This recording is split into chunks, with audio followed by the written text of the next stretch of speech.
really celebrated as Thanksgiving, but I hope you had a good day celebrating and giving thanks with your family and friends. We are here doing a quick recap and review of The Mandalorian, Season 2, Episode 5, The Jedi. I'm your host, Maui, and with me to talk about The Jedi is my constant co host in this, Ray. Hi, Ray. Hello. And our guest co-hoster Gavin. Hi, Gavin. Howdy. How's everybody doing? Food coma-esque. Food coma ask. Yeah, Okay. yeah. Hmm. Uh, so let's just get into it. So this episode was amazing. Might be my favorite episode of this season, maybe of this series. I don't know. Mhm. Just so much to talk about. So let's just hop into it. We'll start with the recap, and then we'll go into the review as we go through, as we usually do. I don't have fancy names for the various scenes like I usually do because we are in the middle of a holiday here. So we'll just kind of roll with it. We'll see what I can improv. Perfect. So we start off. Right away they give us what we want. They know we've been waiting for this, and right away we get Ahsoka Tano in this lone samurai scene that's highly stylized, very just very samurai. Like it reminded Mhm. me of like Kurosawa movies, the way it's shot. It doesn't look quite real the way that she's surrounded by all these dead uh trees and whatnot, In the and mist and in the stuff. mist, and Yeah. she's moving in and out of the mist, and then you don't see her until she ignites her twin white lightsaber blades. It Seeing her in live action was pretty amazing. Badass. Yeah, that was a pretty amazing opening. What do we think of that opening sequence? It was so surreal seeing her in live action, and yeah, like you said, I think they know like this is an 8 episode long season. These are like 45-minute episodes. Let's not waste time. Here's what you've been waiting for, and I thoroughly appreciate that. Yeah. For real. Ray, do you I have anything else besides hand wavies? well, come on, dude. It's Rosario Dawson. I mean, what? My little heart went pitter pat. I don't even know this character. I mean, I know that this character exists because like I live in the world and like I've seen her image and stuff, but like I don't know her, but I'm already in love with her. The imagery of her, like her whole look was incredible, and it's like one of the most beautiful women on the planet playing the character and being a complete badass. And so I was like, whoever this is, I love her. I'm in love with her forever. She Yeah, has my heart. Here it is. it was pretty And then of special. course, yeah, and then of course I was like, oh, this must be the person that they were talking about in the other episode. Hmm. Um, but she's being seen as this like rogue warrior kind of thing, which is not my understanding of what a Jedi is from the movies. So that was also really cool and kind of like messing with my head a little bit. But I was like, I'm in. Whatever this is, I don't know what it is. I'm in. Yeah. So that was pretty awesome opening sequence. After that opening sequence, we see Din and Baby Yoda arrive on Corvus. Baby Yoda really wants his ball that he loves to play with. Uh, we see Baby Yoda actually use the Force to take the ball off, starting to use the Force more and more, which I find very interesting. At Um, moments that aren't like very heightened emotional moments. Usually it's like, oh right. my God, I have to save somebody's life. I'll Yeah. use it. So that was very interesting. Whereas Mando's like, no, this is for the ship. We don't, you know, being dad. I love how gentle though he is with the child. That Hmm. always makes me very happy. They roll into town. They encounter this magistrate who we learn more about a little bit later. We also meet this enforcer working for the magistrate. I don't know if you noticed, played by Michael Bean, famous for his role in Aliens, and in my favorite role of him is one of the bad guys in Tombstone. He goes up against Doc Holliday, and I feel like they recall a moment Absolutely. from Tombstone later on in the episode. So There was a high noon moment in that. Yeah. yeah. So we find out that the magistrate wants uh, Ahsoka dead, right? Because Ahsoka in that opening sequence is given them 1 day to clear out of town, or she's gonna come in and just wreck shop on everybody. Uh, of course, we know that Mando is looking for Ahsoka Tano and doesn't want to kill Ahsoka Tano, but he kind of plays along. They tell him where he can find her.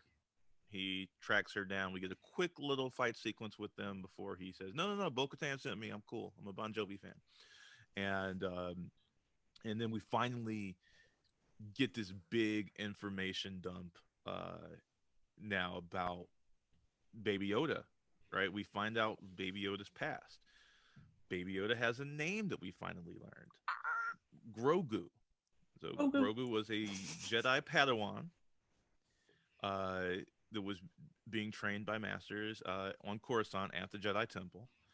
Uh, when Order 66 happened, Baby Yoda was hidden. At some point, Baby Yoda was found and was experimented on, as we found out 2 episodes prior, Mm. or no, It one was last episode ago. episode, wasn't it? Mhm. Last episode with Grief and Kara. Mm-hmm. Yeah, so we get all of this information. Very, very curious. So we now know that Baby Yoda was not cloned, is not a Mm-hmm. clone of Yoda or Yaddle. Baby, still could be their kid. That I don't think that's off the table.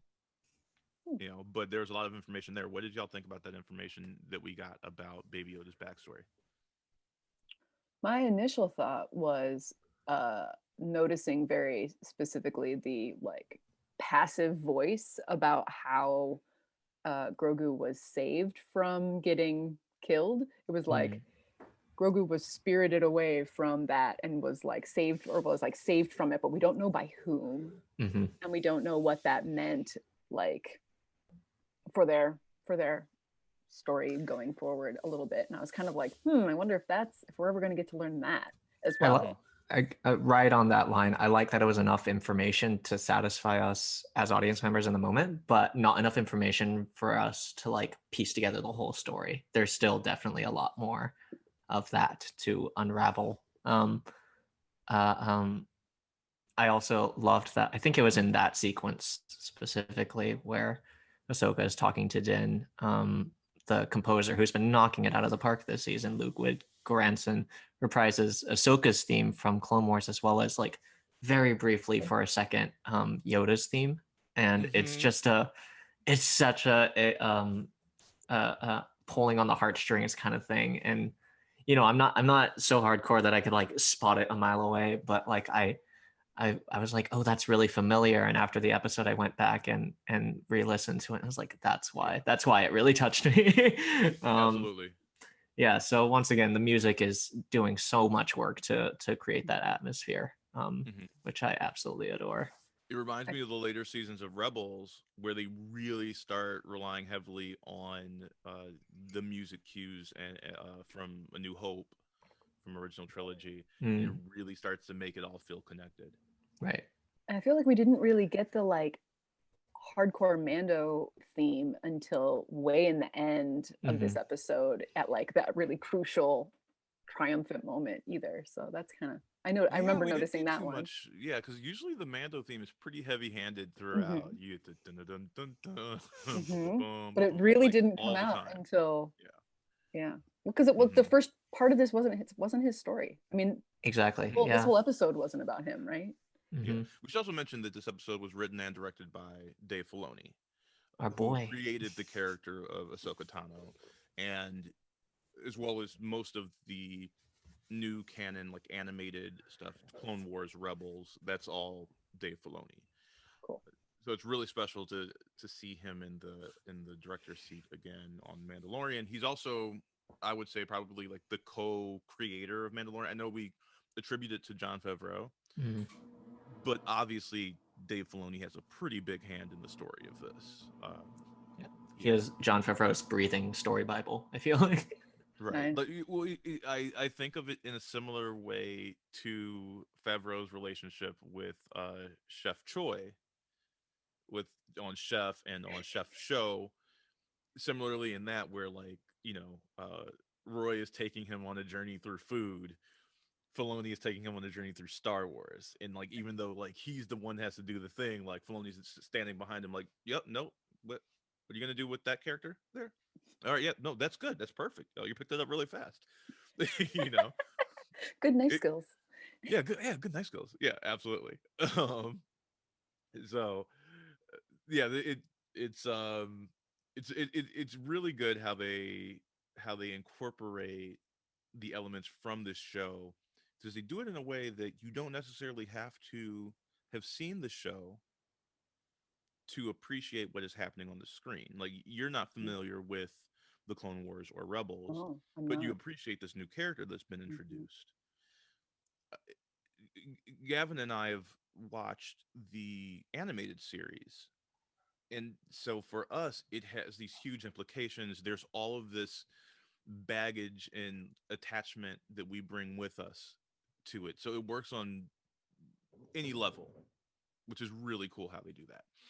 Yeah, because Yeah. it definitely like for me, it very well might make me go watch those other things now that I have had these introductions to these characters and these other parts of the universe through this, which is an interesting, like, probably the opposite trajectory of a lot of other people, but like that's doing a good job of a tie-in, right? If you're like getting people to go either direction.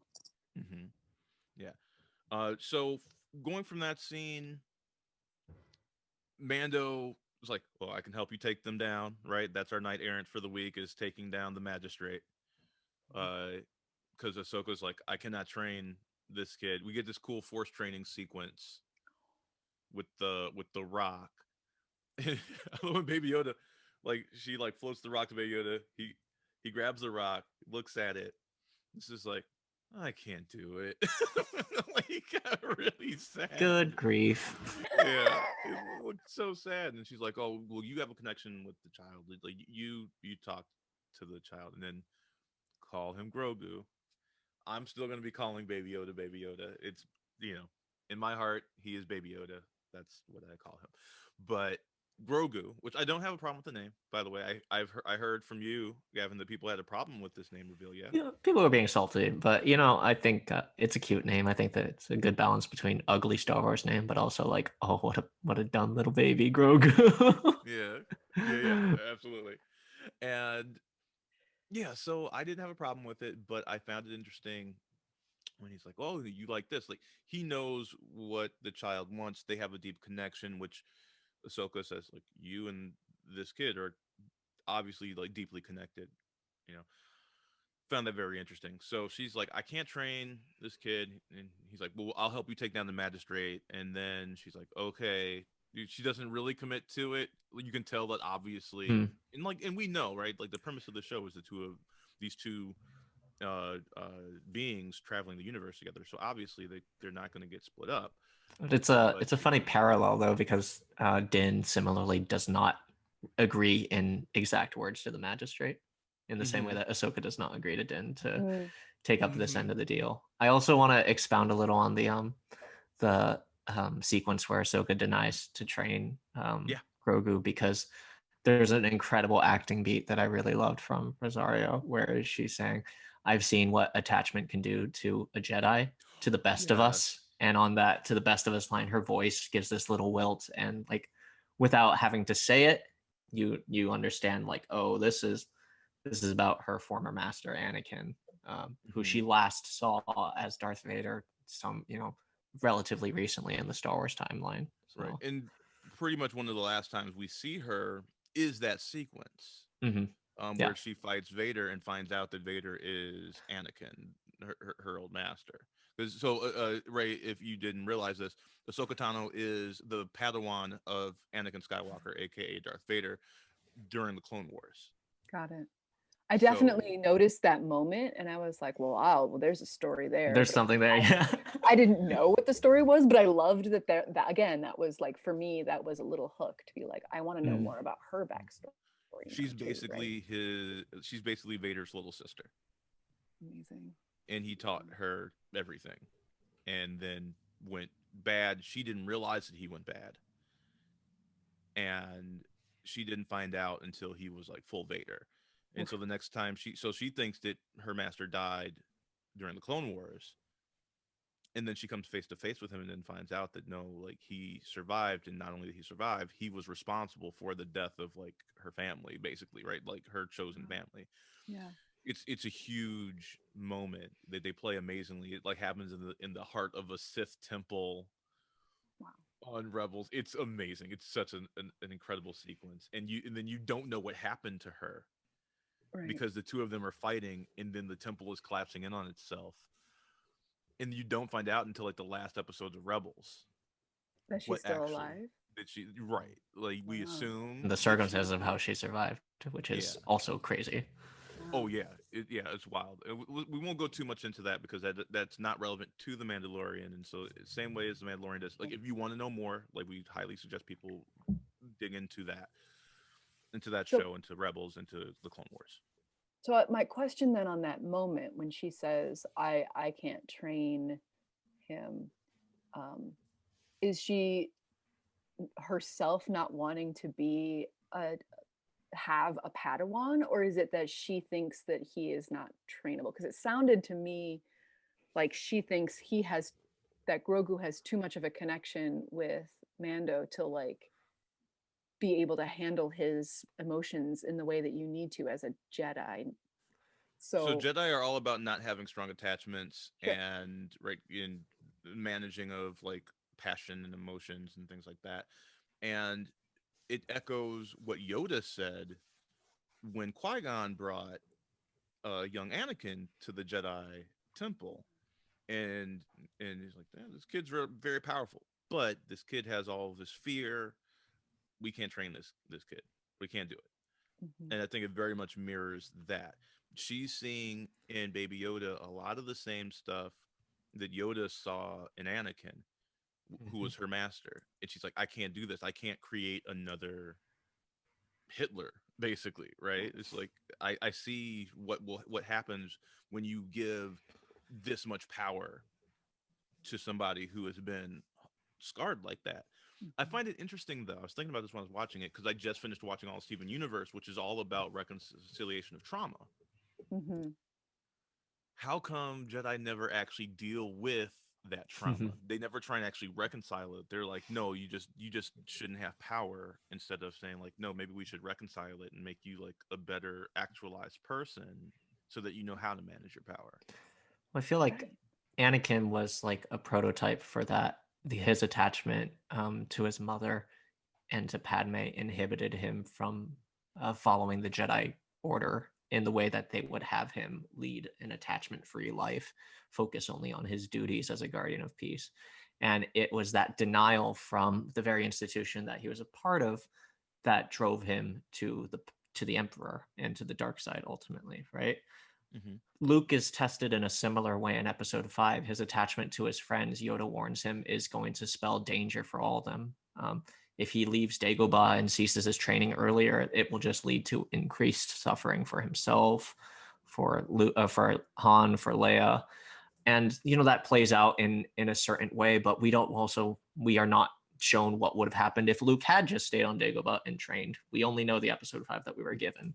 But what we do know is that trauma and that attachment that forced Luke to go confront Vader didn't lead to his downfall. It didn't lead to Mhm. increased hatred. It led to increased empathy for the man who reveals himself as his father, Mm-hmm. and an increased, vitality in his mission to protect his friends in episode 6. So I feel as if it's a huge failing of the Jedi Order, more so than it is of any individual Jedi, that this sense of attachment is so damning and can lead to the dark side, right? Luke Yeah. says, Anakin is held back by the Jedi Order. Luke doesn't have those restrictions. And so he's able to refocus on himself, becoming the Jedi Master we see in episode 6, and, redeeming his father and saving his friends. Mm-hmm. Which has huge implications, I think, and because I've said this in previous reviews, that I think the trajectory we're going to see for Jedi as they relate to the Mandalorian is embracing a little bit of both. Mm-hmm. That realizing that balance means actual balance, not the eradication of one side. Mm-hmm. And so I think we're going to see perhaps an evolution of gray Jedi with some of the characters that we know are still alive becoming a new Jedi Order, kind of, recontextualizing and reimagining what Jedi can be. Ones that actually can embrace their passions and celebrate their differences, and not have to be this like rigid religious order in that way anymore. So I'm very Hoping- curious as to that. I'm hoping the same thing for Mando as well. That like Mhm. that's also where the Mandalorian code and stuff Yeah. is all headed to, is much less strict and much more like having some balance. Mm-hmm. And we're I definitely think we're seeing going to that see growth in him. Yeah. Yeah. We're seeing the same thing, right? We see Mando is now being challenged about what is a Mandalorian, what can a Mandalorian be.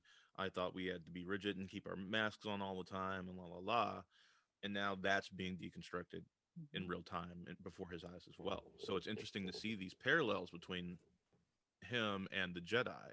Mm-hmm. It's very interesting. I'm loving it. So after the sequence, there's the attack on the magistrate. I mean, it wasn't really that hard. It shouldn't have been, because it's a Mandalorian and a Jedi working together, and we see them make pretty quick work. There's nothing harrowing about it, you know. Yeah, I mean, they infiltrate pretty quickly. Ahsoka gets to the magistrate pretty quickly. Mando kind of takes care of the rest of them pretty quickly. Like there's a moment where the hired enforcer, I believe his name is Lang, has a standoff, which is very reminiscent of the standoff between him and Doc Holliday in Tombstone. And he thinks he has to jump on him, and Mando's still quicker than him. That's like the exact beat from Tombstone, which made me very happy. And I'm a big Michael Biehn fan. He's also the original Kyle Reese from Terminator. Nice. For Terminator fans out there, yeah. He's also in Definitely, The Rock. Yeah, I love Michael Biehn. I'm sorry. That was like my biggest geek moment, was about Michael Biehn being in this episode. He was great. And I did like that we really did get, because I mean, I feel like we, even in these things that we're doing, we've been talking about how the whole like Mandalorian show is basically like playing that like knight errant kind of thing, which fits into both a samurai and a like cowboy coming into different places, and that whole thing. And yeah, we got really interesting samurai beats on this one, and also that very high noon kind of like very cowboy moment too. So like they really kind of like hit both of those real hard in this episode, and they were both really great. It reminded me And of Kill Bill. It was it was Mm. so, yeah. And for the viewers, like, yeah, the inside of the magistrate's facility, I guess, seemed very Japanese inspired, with water and bonsai trees in quotes, whereas like outside was a lot more, it was a long column, as you would see in like a Western, and a lot more decrepit. So there was this great dichotomy of like how the civilians are living versus how the I don't know if they're Imperials necessarily, but how the magistrate is living. And They never really say, but to me, it felt pretty obvious that magistrate was a remnant of the Empire. Some people also had those little cards that they had on their chest, Yeah. with the blue and red dots, which looked pretty Imperial. Yeah. And we could tell that, like, obviously they had kind of like destroyed all the natural resources of the area and hoarded them within the walls of the magistrate's place. So like inside was beautiful and lush with life, and everything outside of it was desolate. Very striking juxtaposition. Oh, and they were definitely being like horrifically bad to the townspeople. Oh yeah. We ever mentioned that? Like they were the bad torture guys, things sure. that they had people standing in. God, those cages. Very strong, like colonialist / concentration camp vibes in all the aesthetics, juxtaposing imperialist Japan aesthetic against concentration camps. Like it was it was very striking. And again, I contribute. I think this plays a lot to Dave Filoni's strengths as an animator and a cartoonist, as someone who is quick to create a visual vocabulary with his designs. And but yeah, I want to sing Dave Filoni's praises forever, but we'll get back to that, I think, later in the conversation. We should, right? We should, though, because I also think that he very much improved from the first time he directed an episode of The Mandalorian, which an episode that I don't really like that much. Like, it's okay, but I'm not like wild about it. Was it a first season episode? It was a first season episode. It was when they go to Tatooine, and he's with that Han Solo knockoff that just sucked. You know, like that dude just sucked. And facing off with Ming Na, yeah. It's not a horrible episode, but it was very much. It felt like it was over relying on the nostalgia, and I felt there was a better balance here, and that the nostalgia always served a purpose to the story. Because you just give me nostalgia just for nostalgia, I'm going to check out. The nostalgia has to have a purpose, and in this episode, it felt like there was a better balance of that. You know, the telling a lot with a little was done to great effect here, better than I think they've done in a while. So I think they've been giving us more. This is a very, very sparse plot. I don't have a lot of Easter eggs for this. There's barely any, except for like the people that show up, right? The specifically Ahsoka Tano. There's really not much, you know. Ahsoka Tano's enough. We don't need to put a lot in. You know, there was a lot of restraint here, so I thought it was really good. Ahsoka Tano takes down the magistrate. Also an amazing is fight liberated, scene. That was an awesome fight scene. And the Beskar armor, the Beskar metal staff, versus the lightsabers, knocked down one of her lightsabers. That was pretty dope. When a lightsaber gets in water, do you have to put it in a bag of rice, or like how do you? One wonders. How do you deal with that? I don't know. Town people are happy. There was a gentleman that we see earlier in the episode that it's like, oh, you can't be talking to people. Apparently, he was the magistrate of this town before. Is what I got from that. Like, yeah, he gets a nice cape at the end. Oh, I'm so happy. I got that he was the one townsperson who was like had some like bravery, like some courage to not just be cowed by everybody. And he like that at one point he like came out of his house to like help out, and then Mando showed up, and so he didn't have to, but like he was already out there like, I have to do something. I was rooting for that guy the whole time. Yeah. But like you said, in that like real visual storytelling, like he only had that one line to Mando early on that was like, you can't talk to us. Otherwise it was all done visually, just watching him watch things happen from inside his house. And then when he decided that choice to like step out of the house to get in the fray, to like do something, even though he's just a civilian. Yeah, exactly. So there was this real amazing like moment of, sure, we have all these heroes and these people that we love and these very powerful like fighters, and then there's just this townsman. There's just people, like, yeah. And he's like, I can't stand by. They showed that he had children. Yeah. But he's still like, I can't just stand by. So I don't know if he was necessarily the magistrate before, but he was clearly the right choice to take on the leadership role of that town once the like imperial, whoever these were, these colonial people who were hurting them were gone. But what they do is, right, like we all now have stories in our head about that person. That guy, yeah. He had one line of dialogue in the entire thing, and we have a backstory in our hearts, and we care and are invested in him. And that's what the Mandalorian does so well. So quickly, they get you to attach to these various characters that we see, and we know that there's kind of a rule of two with characters, that they're going to pop up twice in the season, and then they're going to recontextualize and become best buds with Mando and the child. So, which is great. So at the end of Ahsoka's fight, she says, it zooms in real close on her face, where is Grand Admiral Thrawn? Which is a huge, huge deal. I was speculating last week that we are on a collision course with Rebels canon, with Star Wars Rebels canon, and that was kind of the confirmation I needed, that we are definitely going to crash course into Rebels. At the end of Rebels, there is a search for a character, Ezra and Thrawn disappear. We don't know what happened to them together. Yeah, right. Theoretically under the same circumstances. So hearing Thrawn is still out there. And so, but that also tells us that so Ahsoka and one of the other characters go looking for Ezra, and I guess by extension Thrawn.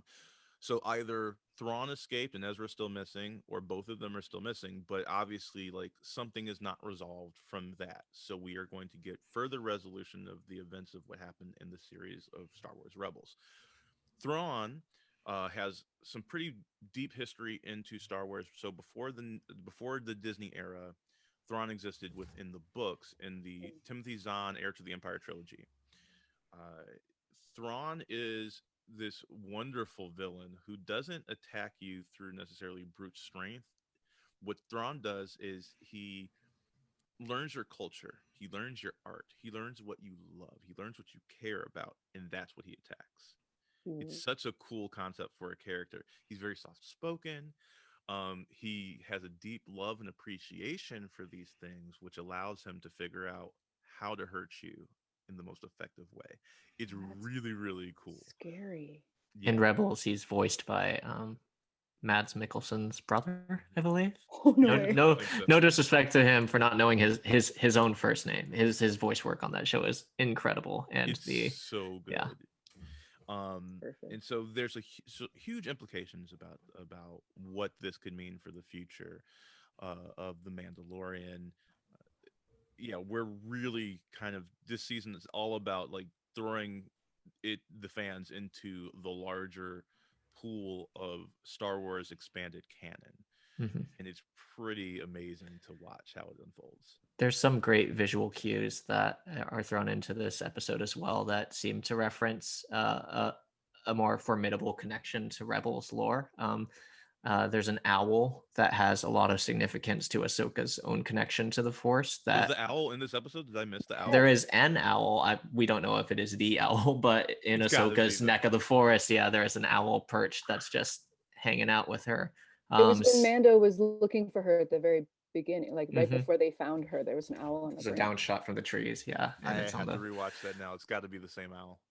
And there's also a loth cat that shows up in one of the alleyways, which is a species indigenous to Ezra's home planet. So We've seen them a couple times this season now, which makes me happy.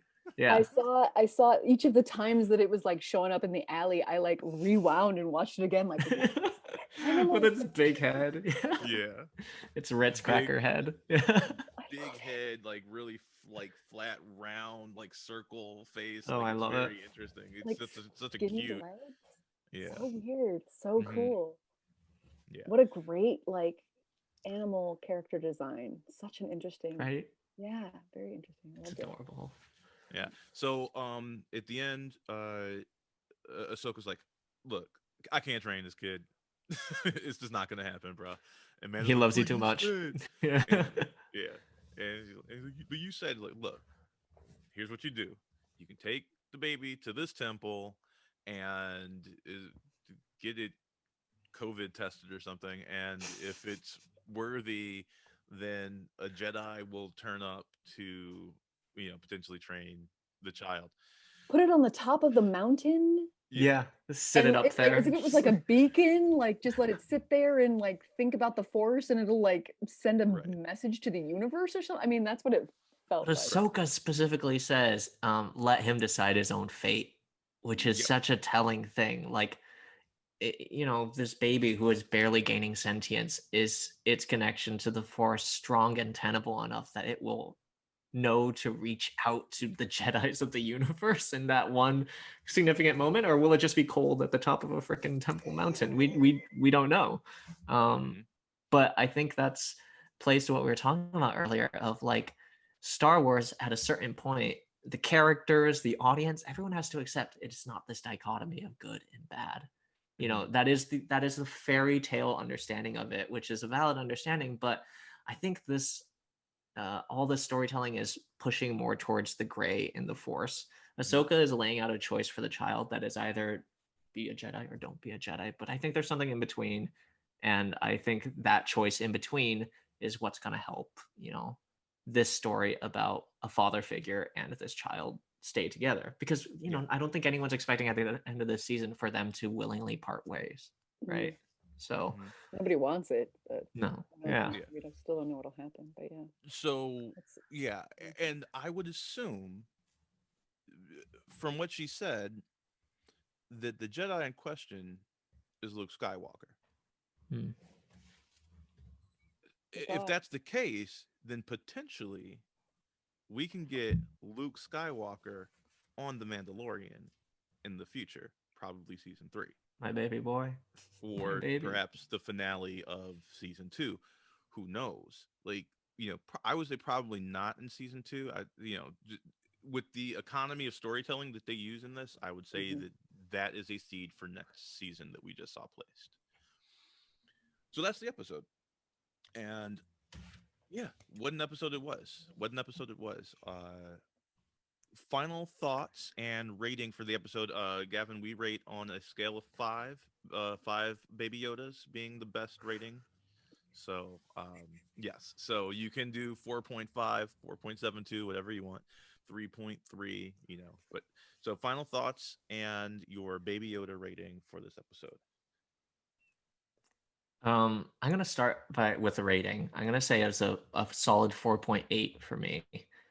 And the thing that's keeping it from that full 5 is I don't think necessarily a fault of the episode itself, but the overall way that this show is being constructed, it continuously makes me wonder, like, is this show always going to be a blank of the week, guest star of the week, planet of the week, task of the week? And I would appreciate if at any point there was constancy, staying in one setting, seeing an arc through for multiple episodes, because we do have an overarching arc in this that we're getting grains of here and there, and it's starting to come together. And I think we have a general idea of where this season is going to go. But we are planet hopping. We are task hopping. I have no idea if Boba's going to come back by the end of the season. If he's not, I trust that it will be for good story reasons, but like we just don't know. And so again, I don't think that's a fault of this episode. But it is something that I want to see out of the Mandalorian, more constancy with our settings and with our overall storytelling. But that said, it was a visually stunning, very satisfying, uh, uh, um, giving us the right amount of juicy nuggets to add to the story that we know so far. And of course, so gratifying to see Ahsoka finally in live action. Yeah, it was I think it expounded upon a lot of the themes that have been important to us by this point.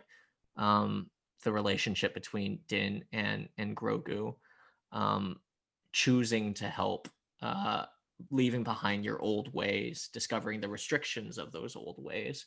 Um, yeah, and I think it's a very fine and very memorable addition to all of Star Wars canon. Mm-hmm. Thank you. Ray, what do you got? Um, yeah, I mean, ditto kind of that.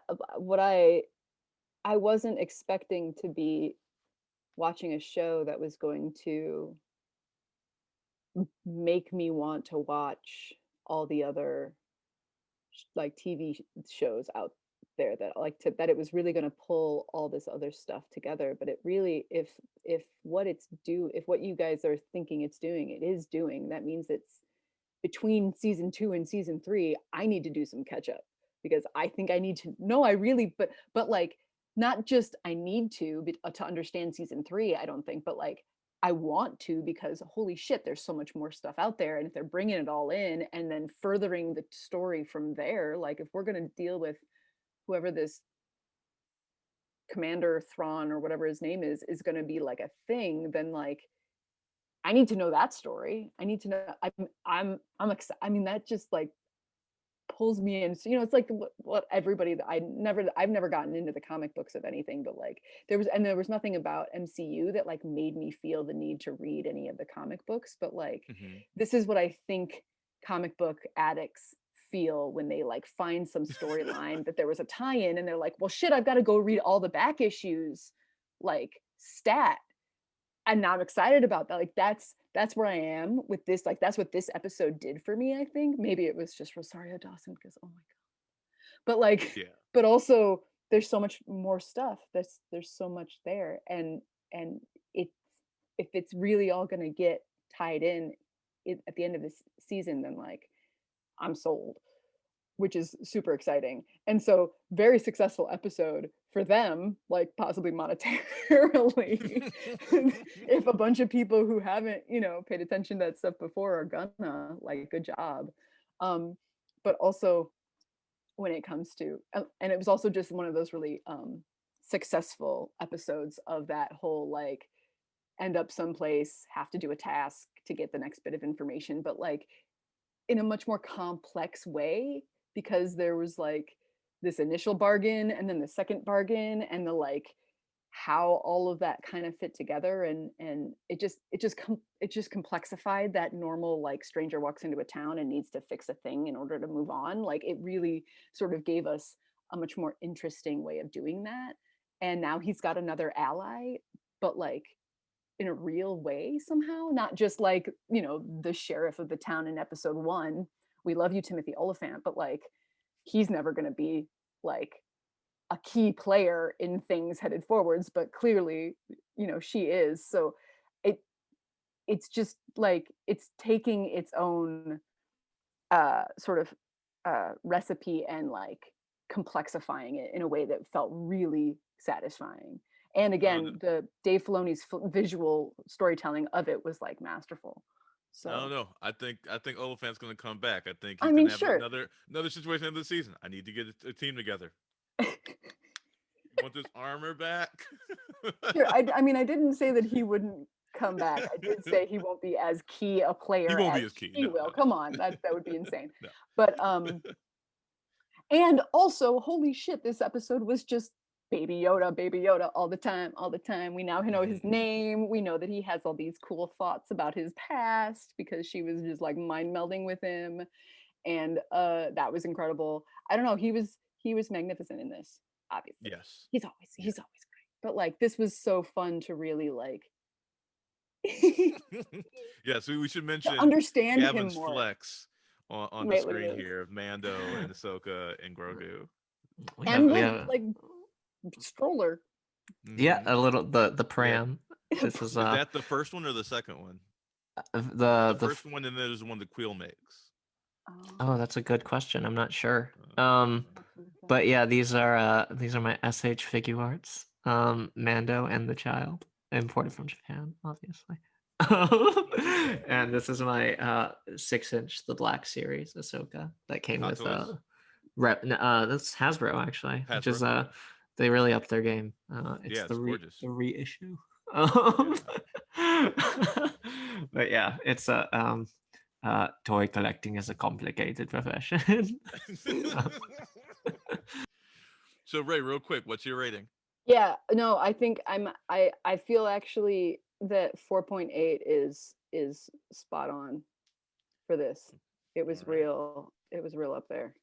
So, I mean, the both of you very eloquently said a lot of the things I would say. I would agree with all of those things. Um, I loved just how much information we got. This felt like a pretty big.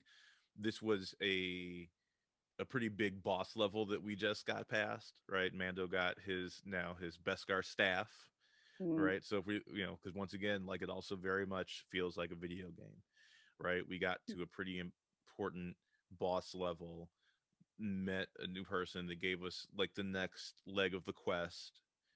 We leveled up, we got our staff, and we're ready for the next, now we're ready for like the next phase of the thing. So I feel like now we're on a whole new journey now. We found the Jedi. Now we're on this new journey. And now it's more about the self discovery within the child himself. mhm, That's, I think, pretty massive. So I think coming out of this, that's going to be pretty big. And now we see all of these pieces on the board that I don't think Mando was fully aware of. He's now has a greater awareness of all of these various machinations that are happening across the galaxy, and they're all kind of on this collision course with each other. And mhm, so the next few episodes I think are going to be pretty game changing for the Mandalorian. I think we're going to see a lot of significant change. I would not be surprised if at the end of the season that Mando and the child are separated, and the next season is going to be about Mando having to get back to the child. Like I can see Mm. some scary paths potentially coming because, like you said earlier, Gavin, like we haven't seen Boba yet, right? We also haven't seen much of Moff Gideon yet. We saw like one sequence of Moff Gideon. When those things come to rear their heads, it's not going to be pretty. Mm-mm. And we haven't had our Empire moment yet, and we're at the end of the second thing. But we That's know what that's chess going to be the pieces are important on one, the board, right? Mm-hmm. Like we know on right? either side too. Like we've met some allies, we've met some enemies, so But that we've met is some getting. allies that are beholden to certain things. Bo-Katan wants the dark saber, wants Mandalore back. I think would be more than willing to, Give up the child for that. yeah, Mm, for that, for the continuation of her people, for the livelihood of her people. You know, there's a lot of stuff on the table here that could have some pretty big implications. And now like we're now it feels like Skywalkers are potentially scratching on the door Mm. Or saying, "Hey," Ezra. or Ezra. That person could be Ezra, right? It Yeah, could be the Ezra person Bridger. that. Yeah, yeah. Yeah. So there's some huge implications here. So I think it's going to be very interesting going forward. I give this episode. I think I'm also going to say 4.8. So 4.8 across the board, which probably makes this on average our highest rated episode mhm. of the season. Yeah, right. So Chef's kiss. yeah, Chef's Kiss. Um, which is funny since John Favreau made the movie Chef. Yeah. Um, gentle folks, thank you so much for reviewing and recapping this episode with me. I hope you had a wonderful and are having a wonderful holiday weekend. Um, let the people know where they can find you on the social medias.